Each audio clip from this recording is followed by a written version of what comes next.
Brazilian coffee producers and exporters had hoped their product would be spared from the new 50% U.S. tariffs given coffee's weight in American consumer markets. But as the tariffs came into force on Wednesday, coffee remained on the list, subject to one of the steepest import duties in the world, even though the United States sources about 35% of its coffee from Brazil.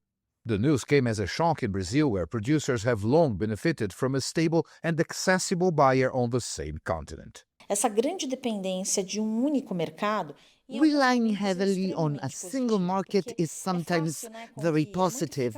It's easier. You only need to understand one country's regulations, one consumer profile, and optimize production accordingly. That leads to lower costs and more efficiency, but it also creates vulnerability. In recent years, Brazil has started diversifying its coffee exports, particularly toward China, but also other Asian and Middle Eastern destinations. And notably, on the same day the new U.S. tariffs were announced, China authorized 183 additional Brazilian companies to export coffee to its market. Como os Estados Unidos não tem como deixar de comprar do Brasil, the US is still a very important buyer. They won't stop buying from Brazil altogether.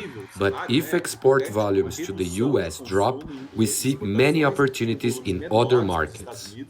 The growth of coffee consumption in China has been drawing attention from producers and traders worldwide for some years now, and Brazil has been working to increase its share in that market. Now, with U.S. President Donald Trump's new tariffs hitting Brazilian coffee, that push for expansion is accelerating. This coffee trader from São Paulo is among those who prefer to see the glass half full. This is an opportunity for Brazil to become less dependent, to diversify markets, to add value, as China also has a different perception of the quality of the Brazilian specialty coffees. So it has a good acceptance on this specific niche. So it's a way to add value also to the green coffee beans and also for brands. As Brazil navigates this new tariff landscape, its coffee sector is taking a hit, but hopes are it may end up stronger by becoming more diversified, more competitive, and more global. Paulo Cabral, CGTN, São Paulo.